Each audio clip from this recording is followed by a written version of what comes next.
karma, ele está relacionado com o universo que se movimenta, evolui e não é estático, né? A ideia de karma, originalmente, já pressupunha uma liberdade, contrária à ideia de predestinação, em que o universo é acabado e definitivo. Tudo estaria submetido ao movimento cósmico do karma. O movimento é derivado do caos, da dissolução, da mudança. Mas o karma é um elemento do caos que se une ao elemento da sabedoria, tornando-se um movimento de mudanças que tem um sentido. E em muitas épocas, povos que acreditavam no karma e na reencarnação viam estes como uma desgraça, punição divina ou penalidade. As dores do nascimento, do nascer, do envelhecimento, das doenças e da morte. 4 dores fundamentais do budismo, né? Seria um karma ruim. Porém, a concepção de karma é também vista como uma possibilidade de evolução, de aprendizagem, de aperfeiçoamento e de justiça divina, né? O karma não é uma lei de causa e efeito simples, mas nele há uma sabedoria cósmica complexa e profunda e para além de um processo mecânico, né? O karma é inteligente. Para os gregos é uma divindade, Nêmesis, que é a filha de Nix, a noite, né? O Rudolf Steiner, que trouxe a antroposofia, foi o canal da antroposofia, diz que deveríamos compreender o karma e amá-lo, e não temê-lo. Bem diferente é a concepção do karma na antroposofia, daquilo que está relacionado com destino, fatalidade, maktub, né? Rudolf Steiner criou a classificação de karma lunar e solar. O karma lunar é aquele que vem do passado para o presente, e o que já foi criado. E o karma solar é o que criamos a partir de agora. Então a gente está permanentemente criando karma. Assim, tudo que a gente faz tem a ver com o nosso futuro, né? E é interessante que no desenvolvimento do ser humano, nos 3 primeiros setênios, né? O primeiro setênio tem a ver com esse karma universal, porque nós não temos só um karma individual. Então, o primeiro setênio é do karma universal, o segundo setênio ele tem a ver com o karma coletivo, e só no terceiro setênio que a gente vai construindo um karma individual. O karma individual do sujeito, ele está relacionado com o karma do coletivo e da humanidade como um todo. Então, nós não temos só o nosso karma individual, nós temos um karma de tudo que acontece na vida dos seres humanos, e não só dos seres humanos, né? É interessante que na teologia cristã medieval, né, a questão do karma se confundiu muito com as origens do mal, né? Tanto que Santo Agostinho, né, que viveu lá no século quarto e quinto século, né, ele acreditava só na bondade de Deus, que impossibilitaria qualquer mal, né? E por isso a cristandade afastou essa ideia de karma. Mas para os gnósticos cristãos, Deus era bom e mal, né? E é muito interessante essa ideia maniqueísta que é muito desprezado na igreja, de certa forma, porque traz essa ideia do bem e do mal. Mas tudo era um instrumento divino que servia aos planos da evolução universal, né? A origem do mal estaria representada através da tentação do Éden, uma imagem muito poderosa, bíblica, né? Que esotericamente é o estado de inconsciência primordial.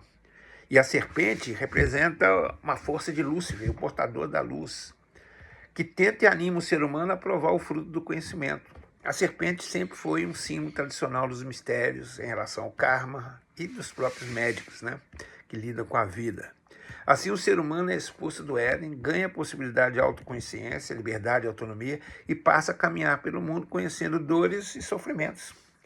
Rudolf Steiner descreveu essa ligação entre o karma humano e as forças luciféricas e arimânicas. A gente vai, em outro modo, nós vamos falar um pouco mais sobre isso, que, segundo Steiner, seriam entidades de uma profunda sabedoria e cumprem um papel na economia, não é na ecologia espiritual que é evolutiva do cosmos e do próprio ser humano. Lúcifer, que atua no corpo astral, numa determinada época da evolução, nós vamos também trabalhar com isso mais tarde, e a alma no corpo etérico, né? O iniciador do karma seria Lúcifer. Eles estariam dentro do ser humano e têm uma essência demoníaca. O nosso sósia, o nosso dublê, que é muito reconhecido hoje nas terapias da psicologia mais avançada, né? Que hoje consideram essas dimensões internas de várias formas. E o nosso karma estaria em todos os 3 corpos, o físico, o etérico e o astral. Não no eu, que guardaria uma centelha divina não padece do karma, mas apenas a vivencia e aprende com ele, nesse padecimento do corpo de encarnação a encarnação. O nosso ego, quer dizer, que foi possibilitado por Lúcifer, formado na alma, não é o nosso self, é a nossa individualidade. Nós precisamos alcançar a superação do ego nesse sentido. E Stein afirmava que na época da consciência, que é uma época que nós vamos estudar mais tarde, no último módulo, os sócios da pessoa se tornariam epidemicamente perceptíveis através do comportamento, por falta de um cultivo do eu superior. Eu acho que isso é uma análise contemporânea de tudo aquilo que está acontecendo. Eu acho que ela tem... A gente precisa reconhecer determinadas razões espirituais de tudo aquilo que acontece na humanidade. E o Steiner, ele diz, por fim, assim, uma coisa que é forte para mim, que a missão da Desculpa.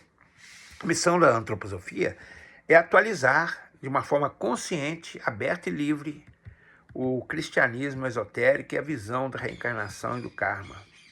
Essa associação me parece bastante importante, né? A gente tem, assim, a gente poderia estar falando aqui muito sobre o fenômeno das 3 mortes, né? Quando a gente larga o corpo etérico, o corpo físico, quando a gente larga o corpo etérico e quando a gente larga o corpo astral, né?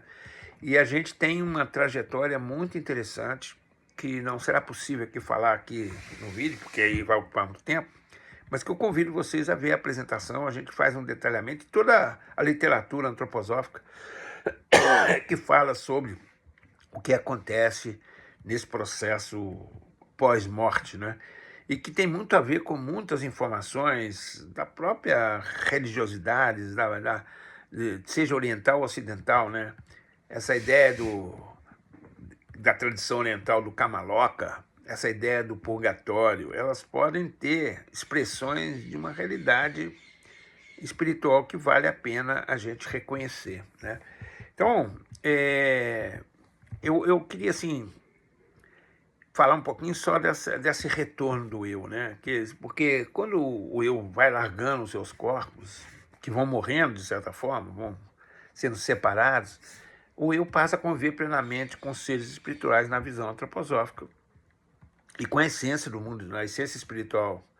E isso se dá de maneira muito singular, que de certa forma se sente dentro, né? Pelo menos nos relatos que se tem, né?